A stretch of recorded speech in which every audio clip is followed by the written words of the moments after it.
Sasamahan mo ako magluto nitong masarap na special picadillo na meron pang kasamang boiled egg. Ipapakita ko sa iyo kung ano ang mga ingredients at kung paano ito lutuin. Umpisahan na po natin.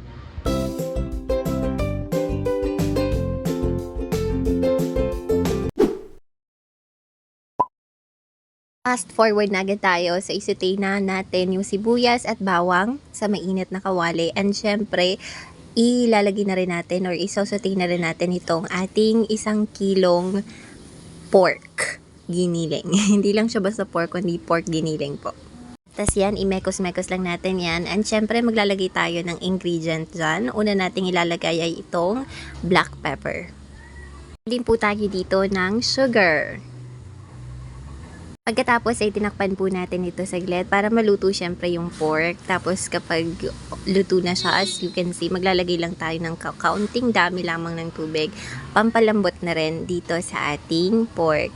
So kapag binuksan na natin, ganyan na yung magiging itsura niya. Meron na siyang konting tubig kasi nga naglagay tayo ng tubig kanina. So imekos-mekos lang natin yan.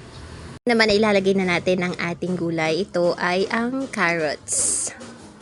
Ayan, bukod sa healthy vibe to siya, syempre, pampakulay na rin sa ating recipe.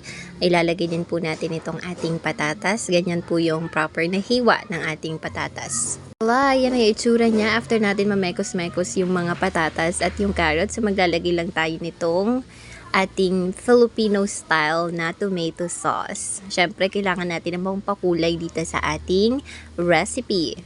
Wow, ang arte. After natin ma-pour lahat ng content, syempre imimekos-mekos natin ito para pantay-pantay ang kulay nitong ating recipe para hindi maputla yung ibang karne, diba? Dahil hindi pantay yung pagkakalagay ng tomato sauce. So, it's time for us para takpan ito, para lutuin ang ating mga ingredients. Lahat ng nakikita nyo dyan, syempre kailangan nating pakulaan yan ng todong-todo. So, syempre, para special tong recipe natin, maglalagay tayo ng liver spread. Ang brand ng liver spread ay Reno.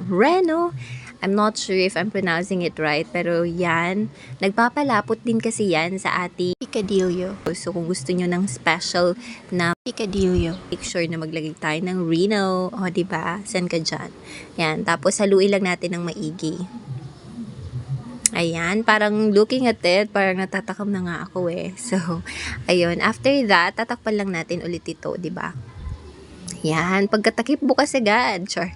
Tapos maglalagay naman tayo ng bell pepper. So ganyan po yung hiwa sa bell pepper natin.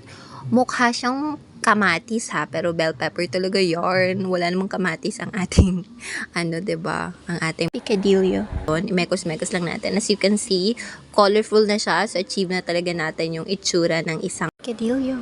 So, imemekos-mekos lang natin 'yan, okay?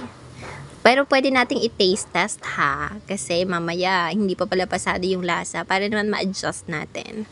So, at this point, okay na yung lasa niya. So, magdadagdag lang tayo ng iba pang ingredient. Naglalagay tayo nitong ating green peas. Siyempre, mas colorful at mas masarap ang ating picadillo. Kung meron tayong green peas. So, yan. Imekos-mekos lang natin yan. O, diba? Sobrang dami talaga ng ingredients ng picadillo. Kaya hindi basta-basta magluto ng ganitong ingredient kasi sobrang daming sangkap talaga. So, yun.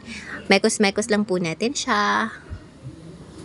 Yan. Tapos tatakpan ulit. Kagaya ng dati. Tapos bubuksan lang natin. Maglalagay lang tayo ng kaunting dami ng asin kasi meron na rin tayong nilagay na ibang pampalasa dyan kanina.